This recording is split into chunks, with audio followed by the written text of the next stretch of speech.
I am an Arab. I am a Muslim. And I love my country. In fact, I'm prepared to die for it. Which is why I serve in its army. I don't have to do this. I want to do this. Because my country is a special place, unlike any other. Free, diverse, vibrant. Yet other countries not so free, not so diverse, call for my country's complete destruction. The moment my country lets its guard down, it will be destroyed. My country is Israel. I grew up and still live in a small village named after my family's Bedouin Arab tribe. Our roots in this land run deep. In 1948, when Arab armies invaded the new state of Israel, my family thought of leaving our village. Some of them did. But when those leaders heard that, they implored us to remain. This is our country. For both Arabs and Jews, they said, stay and we will work together to build it. My family stayed, my parents were born here, made their lives here, started their own family here in Israel. In 2002, I was a teenager. It was a violent time. Palestinian suicide bombers were blowing up Israeli civilians, a danger to Arabs and Jews alike. Israeli troops entered the West Bank to stop them at their source. As a result, many Palestinians were killed. I was torn. Whose side was I on? Israelis or the Palestinians? Is it possible to be an Arab and an Israeli? The question became even more difficult when I saw men from my own village wearing the uniform of the Israeli army. Only Jews are required to serve in the military. No one forced these Arab men to join. They chose it. Why? I asked them. Our home is here in Israel, they said. Our home is under attack. Our neighbors in this home are Jews. They are being attacked. We fight together. Still, I struggled. I went to high school in Nazareth. There, unlike the village where I grew up, most of the Arab students identified as Palestinian even though they are citizens of Israel.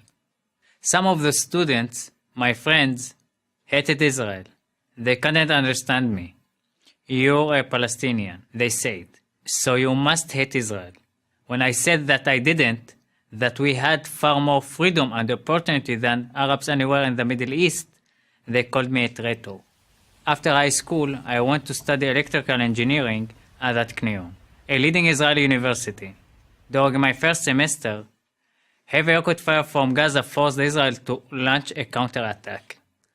Not long after the war began, I witnessed a group of Arab Israeli students expressing their solidarity with Hamas, the Palestinian terror organization that controls Gaza and is committed to Israelis' violent destruction.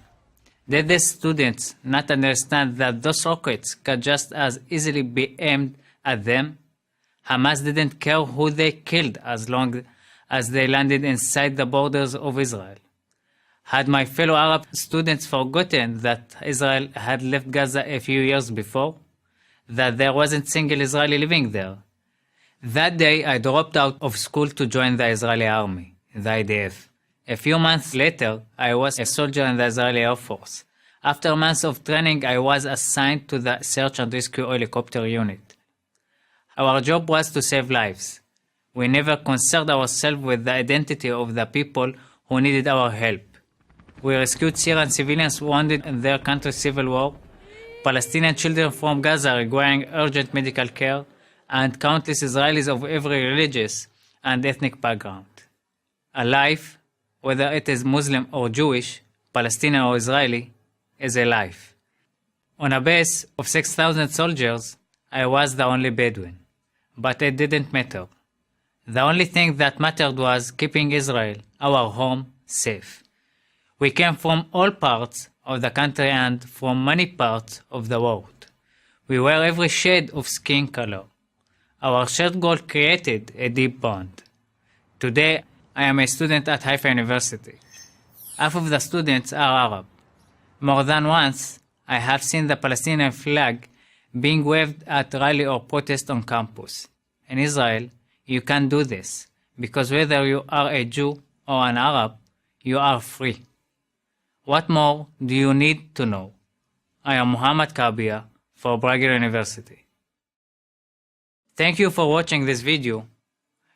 Please help support ProAgriU with a donation.